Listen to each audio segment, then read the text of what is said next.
How will Sony react to Microsoft's purchase of Activision Blizzard? Is Geoguessr now an esport? And do we have another contender for the worst game of 2023? I'm Matt Simpson, and this is GINX News. Sony Interactive Entertainment could respond to Microsoft's acquisition of Activision Blizzard with a major deal of its own. That's according to industry consultants Dr. Serkan Toto, who believes the PlayStation creator is under pressure to react to Xbox's mega deal. Toto told GamesIndustry.biz, Sony surely is under pressure to react, even after their Bungie acquisition. I expect further investments and acquisitions for PlayStation, including a large one that would move the needle for them in a meaningful way.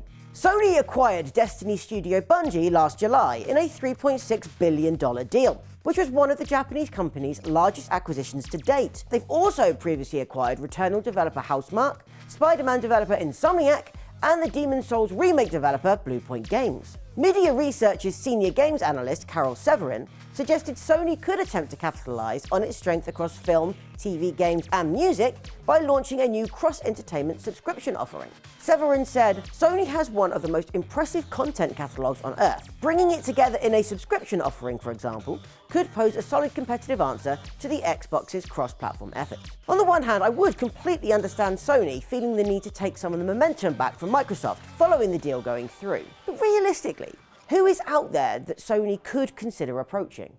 Take-Two, maybe? Though I'm not sure Rockstar will be too pleased about that. Potentially Bandai Namco. That seems like it could be possible, but still, the pool of options is pretty limited, and the prices, as we have seen, would be astronomical. In other related news, Phil Spencer has discussed digging through what he called an amazing trove of Activision Blizzard franchises. As Call of Duty has become the only game the developer makes anymore, a lot of former franchises have been left by the wayside, including Tony Hawk's Pro Skater, Guitar Hero, Skylanders, and Spyro. Spencer has said he won't be mandating developers bring back these games or port former titles, but the fact he's more open to it than Bobby Kotick has ever really been does give me hope that some of these franchises will make a return one day. The studio behind Slay the Spire has announced a move to a new game development engine in protest of Unity's pricing policy disaster. Developer Megacrit has now shadow-dropped a new game, built on another engine called Godot, in just 3 weeks, due to these recent events. The game is called Dancing Duelists and is described as a deck-building auto-battler dance-off with a bumping soundtrack. It has been uploaded to platform itch.io, alongside a post explaining that the title is a 3-week game jam by the Megacrit team to explore the Godot engine. Dancing Duelists has you choose one of several wacky characters. After entering a tournament, your funky fighter automatically dishes out their unique cards until one side runs out of health points. Very much like your Teamfight Tactics or Dota Auto Chess. You can play the game for free now by visiting their itch.io page, where they're encouraging people to support Godot. I tell you what, I've never heard about this game engine before the Unity catastrophe, and now they're everyone's new favourite, without having to actually do anything. Fair play. The developers of a number of great PC sim games have had to let a large portion of their staff go, as part of yet another round of layoffs across the industry. Frontier, developers of sim games like Planet Coaster, Jurassic World Evolution, and more recently F1 Manager, published a note to the London Stock Exchange on Tuesday, saying the company would be conducting an organisational review which would result in a recruitment freeze, spending cuts, and redundancies. The round of layoffs are due to what Frontier calls a period of disappointing financial performance, which has seen its stock price plummet by over 80% since the start of the year. I don't know much about stocks and stuff, but that sounds pretty bad. It's a real shame, as Frontier seem like a good company who makes some interesting games. Unfortunately, these sim titles are quite niche, and being able to expand a company focusing on these types of titles is always going to be a challenge. But whilst Frontier's issues are understandable, what definitely aren't are the layoffs happening at online music store and record community Bandcamp. Last year, they were bought by Epic Games.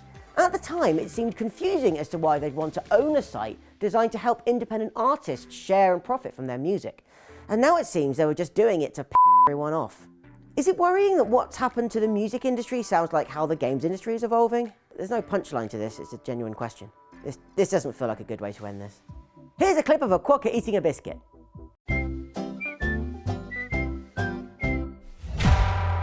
In a year in which we've had Forspoken, Redfall, and The Lord of the Rings Gollum, remarkably, another game has just released which might be even worse. People were already wary when the initial trailer for Skull Island Rise of Kong dropped.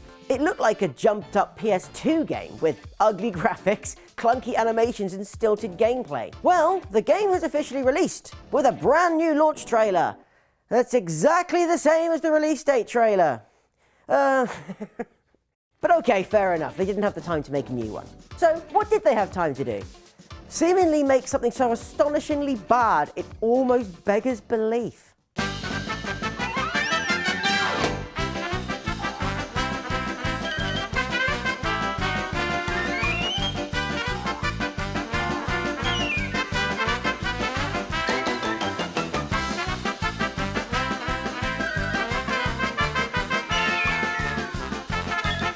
I just need to bring us back to this one. There's a literal still image in the cutscene. I've never seen anything like this before. It's almost as if they're trying to make it as bad as possible. Look, I'm sure the development team at Iguana Bee didn't intend to make a game so laughably bad. As usual with these things, it's probably a case of overambition and a lack of time and resources. Still, if you're asking people to hand over their hard-earned money, you have to provide a product that's at least serviceable, and not just shove a still image halfway through a cutscene, for God's sake. Sorry, I genuinely still can't believe that. Geoguessr, the browser game where you try and locate a point on the world map based on what you can see from a single location, is now an esport. Yes, joining the pantheon of Dota 2, Counter-Strike and League of Legends is the game for geography nerds everywhere. The first ever Geoguessr World Cup took place this week, where the best geoguessers in the world battled it out to find out where they were on the planet under a time limit. An astonishing 60,000 people tuned in to the grand final on Twitch, where Dutch player Peter Consus Noordijk became the inaugural champion, taking home a cool $15,000 and the chance to pilot their own helicopter in Venice. Not bad for knowing your Milton Keynes from your Barton on the Beans. Yes, that last place is real. Well, that's it for today's show. Remember to like, comment, subscribe, you know, the thing you've heard in every YouTube video for the last 5 years. I won't be back tomorrow. Ash is once again returning to give you all of your gaming news. Sorry about that. He will see you tomorrow. You laughed and put me off.